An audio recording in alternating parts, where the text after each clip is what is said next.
Hi guys, welcome back to my channel. We are just going to jump right into this week's meal prep. I'll be doing a couple of lunches, some dinners, and also a little sweet treat. So we're going to jump right into one of my lunches for the week, which is going to be low carb taco casserole, which you guys know I have made this many times. This is one of my favorite lunches and dinners to have. I'm going to be making it this time with ground turkey. I've never done it actually with ground turkey, but I'm sure it'll be just fine. So first off, I'm going to take some rice cauliflower.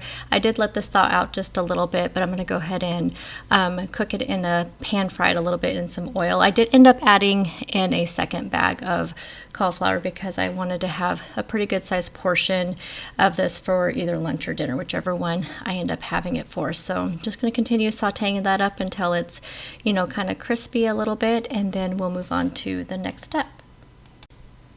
I am adding in just a little bit of spice. The original recipe doesn't call for any, but I feel like cauliflower is really bland, so I like to spice it up a little bit. So I am adding in some garlic powder, some onion powder, and then some salt and pepper. I really feel like this helps it quite a bit.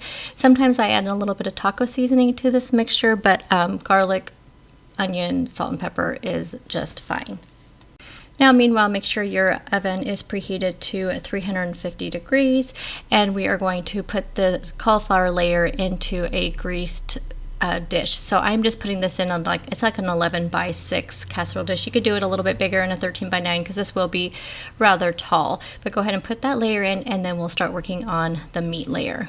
So on the meat layer, you're going to want to take whatever kind of meat you're using. So you want 2 pounds. You can use ground beef or ground turkey, ground chicken, anything you'd like. So I'm just using ground turkey for this. Next up, into the ground meat, you're going to add in like a small diced up red pepper, and then you're going to add in some onions. So I usually just use frozen onions for this that I let thaw out just a little bit. So I'm just going to add in some onion as well. I'm using about a 1/4 cup of chopped up onion, and then my bell pepper was a pretty small, just red bell pepper that I diced up pretty finely. So you're going to go ahead and cook up the veggies and the meat until the veggies are nice and soft and the meat is cooked through. Next up, you are going to add in some taco seasoning. So I have my homemade taco seasoning here. So let me know if you want me to do a video on different seasonings. I do have like different seasoning blends that I like to put together, like ranch, taco seasoning. I have a few other ones, so let me know if you'd like to see something like that. So you just want to put your taco seasoning in there. Now, if you're using ground beef, you may want to drain your meat a little bit, but because I'm using ground turkey, there wasn't a lot of fat or anything, just enough just to kind of get the seasoning all mixed up, so you may need to do that step. And then after it's all cooked through, you're going to go ahead and put that meat layer on top of the cauliflower layer and just smooth it out all nice and evenly. And then next layer is going to be some cheese. So you're going to add on about 2 cups of cheese. I'm just using a shredded Colby Jack, but you can use whatever kind of cheese that you'd like to use. Now this is going to go into a 350 degree oven for about 10 to 15 minutes. It's really just until the cheese melts, since everything else is cooked, and it will look like this when it comes out of the oven. So you see here, everything's just all nice and melty. And then since I'm going to be having this for lunches, I want to put them in meal prep containers in case I need to take them to work, but I also can just pull one of these out to have for dinner one night as well. So I'm going to go ahead and put them into these glass meal prep containers. I got these off of Amazon. I will have them linked down below. I really like the silicone outside because when you heat it up, it's nice and cool to the touch, and you can put them in the microwave, dishwasher. They're even oven safe. The lids are not, because the lids are plastic, but the rest of this is oven safe, so I really like that. So I will have those linked down below, and I'm also going to show you how I serve this. So I just take this, I'll heat up this portion of it, and then I'll just add on some lettuce and some cheese, and then some sour cream, maybe guacamole, avocados, a little bit of taco sauce, and that's how I will have this for lunch or dinner. And next up, I thought it'd be kind of fun to make a sweet chaffle. I really have never made any sweet ones, but first up I need to do some powdered sugar. So powdered sweetener, it can be a little bit more expensive than regular granulated sweetener, I've noticed, but you can make your own. So I have my pure sweetener here, which is a blend of stevia and erythritol. So I'm just going to pour some of that here into my blender cup, and then I'm just going to put my flat blade that came with my blender here. I'm going to put it on there, and then we are just going to grind it up, and it just turns into powdered sugar. So this is a lot cheaper way to do this. I just get this pure sent to me on Subscribe and Save through Amazon, so it's a lot cheaper. And then I just make my own powdered sweetener, and this is what it looks like. So it's just like the real stuff that you buy in the stores. So definitely this is a more economical way around it if you don't have any sweetener. So we are going to be making some peanut butter cup truffles. So I'm taking 2 eggs here, putting them in my glass dish here, and then we are going to be adding in 2 tablespoons of heavy whipping cream, 2 tablespoons of some sort of unsweetened cocoa, and then we'll be adding in 2 tablespoons of that powdered sweetener, but if you have some on hand, you can use whatever. And then we'll be doing 2 teaspoons of coconut flour. This will make it a lot more, sweet versus the savory version. And then we'll be adding in 1 teaspoon of vanilla, and then 1 teaspoon of this cake batter extract. I love this cake batter extract. It just adds so much of a sweet, flavor, like cake flavor to things. I like to put it in smoothies as well. And then we'll be adding in 1/2 teaspoon of baking powder. So once we have all of those in there, we are going to mix it up. This is what the batter is going to look like. You want to make sure you mix it up really well to make sure that egg gets all incorporated. Now this is my little mini dash. I got this off of Amazon. I know if you have a Target in your town, which we do not, you can also get those at Target. They're like less than $10, so I really like them. I have this one and the griddle one as well. So you just want to pour some of your mixture in there and then just close it up. Let it cook until the light goes off, or a little bit longer depending on how crispy you want it. One thing I did notice with these chocolate ones is that you can't tell if you've cooked it too long, and it doesn't have cheese in there, so it's not going to be crispy. So this is just going to be like a sweet kind of waffle is what it's going to be like. So I'm going to go ahead and mix the rest of those up, make the rest of them. This recipe that I just gave you makes 4 of them. Now we're going to go ahead and do, while those are cooking up, we'll go ahead and do the peanut butter portion of this. So I use this peanut butter from Crazy Richard's. It's only 2 net carbs. The other one I really like is from Santa Cruz. I believe it's also 2 net carbs, but there's no sugar, just peanuts. So you're going to do 6 tablespoons of the peanut butter, and then 3 tablespoons of 4 teaspoons of the powdered sweetener, and then we're going to do 4 tablespoons of the heavy cream. And once that's all in there, you're going to go ahead and mix it up. Now this mixture gets super thick. So see that? It just makes it, so what that sweetener, since it's powdered, is just making kind of a fluffy kind of mixture there for the peanut butter. And that way you can spread it on to the chaffles. Now the original recipe that I found, it actually had you put it in between 2 chaffles, but chaffles are really filling to me, so I just went ahead and just spread them on each of the 4 chaffles that this made. Now I'm going to use some of this pure hazelnut spread that I got out of my Keto Crate. If you guys don't get Keto Crate, I highly recommend it. I love it. You get full-size products just like this pure sweetener. So I will have Keto Crate linked down below as always.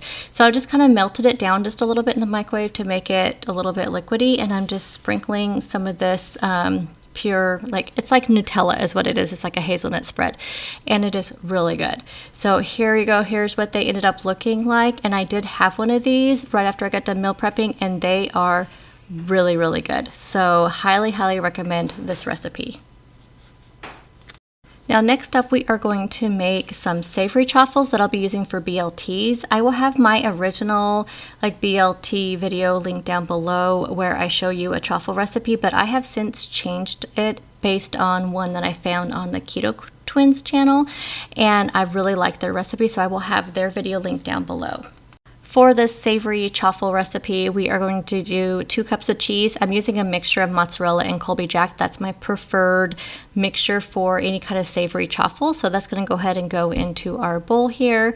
And then we're going to add in 1 egg white and 1 whole egg. My original recipe just used a whole egg, but I'm going to use the difference here, the white and the whole egg. Then we are also going to add in 1/4 teaspoon of baking powder, and then 4 tablespoons of almond flour into the mixture. And this is just going to provide a little bit of structure to the chaffles. And again, this is completely different than my original recipe, but I will have the original video linked down below. And then one of the things that the Keto Twins added in theirs was xanthan gum, and I highly recommend this step. I'm adding in 1/2 teaspoon of xanthan gum. Now to make this a little savory to go with my BLTs I'll be having, I am going to add in some spices. So I'm going to do some garlic powder, some onion powder, And then, of course, you know, some red pepper flakes, because I put those in absolutely everything that's savory. Now, normally I would put green onions in this, but I forgot to pick up green onions this week. So I'm just going to use some chives. I think this will be a good alternative to the green onions. So once you put all of those in there, you're going to go ahead and mix this up. Now, the mixture is going to be really super thick. And with that xanthan gum, you want to make sure you get it mixed up really well so you don't get that gumminess that you can get from xanthan gum. Now I have my chaffle maker here that I got all cleaned up from the chocolate, and I'm going to spray it with some cooking spray, and then we're going to add in a 1/4 cup of the mixture. So I just have a 1/4 cup here, and you want to make sure you flatten it out really well so you get a nice like uniform size chaffle. Now this is going to look completely different than that chocolate one because this one has all this cheese that is just going to crisp up, and it's going to look a little bit burnt, but I promise it's not burnt. Now, while this is going, I'm going to go ahead and cook my bacon in the oven that I'll be using for my BLTs with these chaffles. So I like to cook my bacon in the oven. For one thing, it's super easy to clean up and it doesn't make a huge mess. So I just put mine onto a baking dish lined with some foil, and then I cook it in a 375-degree oven for about 15 minutes. Now, this is thick sliced bacon, so it did take about 20 minutes to finish cooking this one. Now back to the chaffles. So the first one is done, and you cannot tell just how crispy this is, but it is super crispy.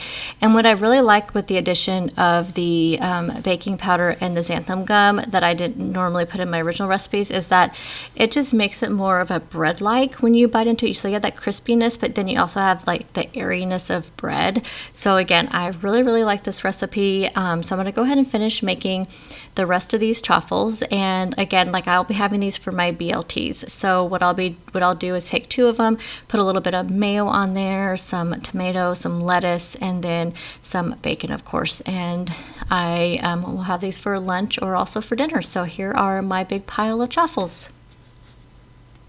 Next up, I want to prep some dinners for the week. So I want to do some grilled chicken, a couple different versions of grilled chicken this week. So one of them is going to be a jerk marinade, which I've never heard of, like any kind of like, I've heard of jerk seasoning, but never had it before. So in this recipe, we have a teaspoon of garlic powder. We'll be adding in 2 teaspoons of allspice, which this was in my bakery cabinet because that's the only thing I've ever seen this is in sweet stuff. So I'm really interested in this marinade. And then we're going to add in some red pepper flakes. So you want a teaspoon of red pepper flakes. And then a tablespoon of some sort of brown sugar alternative, which I love the sukrin gold. This stuff is absolutely amazing. And I will have this recipe listed out down below. And then 2 tablespoons of oil. So I'm using avocado oil. And I'm just putting it directly into this Ziploc bag where I have my chicken. Just going to kind of mix that around, and then this will be in the refrigerator when I want to grill it up for dinner one night. The next marinade we're going to do is like a barbecue type marinade. So in this one, we have our 2 pieces of chicken here. I'm going to be doing a teaspoon of garlic powder. And again, we're going to be using the sukrin gold for this. So I have a tablespoon of this brown sugar alternative, the sukrin gold. And then we'll be adding in some paprika. This is my favorite paprika from Thrive Market. It's smoked. I highly recommend using the smoked one. So 2 teaspoons of the smoked paprika, 2 tablespoons of avocado oil, and then 2 tablespoons of any kind of vinegar. I'm just going to use the red wine vinegar for this. Put that in there, and again, just mix it all around. So now I have 2 different options for dinners this week. Just kind of makes, you know, grilled chicken kind of fun, doing like a different marinade. It makes you so you don't get tired of just having some sort of, you know, grilled chicken option. So I have my jerk one and my barbecue one, and they are ready to go when it's time to have dinner. I plan on having big salads on the sides of my dinner this week, especially with those grilled chicken. So I'm going to do my white wine vinaigrette, which I absolutely love. So in this recipe, we need to do a cup of oil. Make sure it's a light oil, like a light avocado oil or a avocado oil. Then we're going to do a cup of white wine vinegar. I'm sure you could do this with red wine vinegar as well. I just like the white wine a little bit. It's a little bit lighter, kind of less like, I don't know, less tart. Then we're going to do 3 tablespoons of sweetener. Again, I prefer the pure sweetener, so I'm just doing 3 tablespoons of this pure sweetener, and this is the granulated sweetener. And then we're going to do 2 tablespoons of minced onion. So I'm going to just have my big thing of minced onion here. I get this at grocery outlet. They have these all the time there.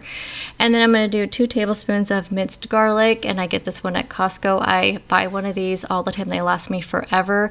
It's just, to me, so much easier than mincing up the garlic yourself. And then, of course, red pepper flakes, because, you know, but this is an optional step if you don't like a little spice to your dressing. And then you can add salt and pepper as well.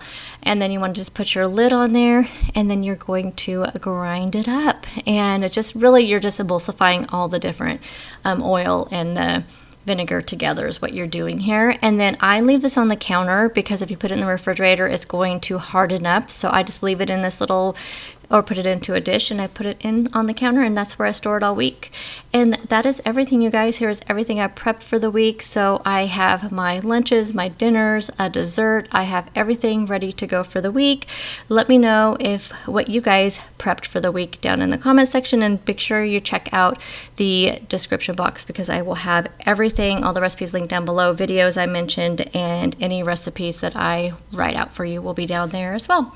So thank you guys so much for taking time out of your day to watch my video, and I will see you guys in the next one. Bye guys.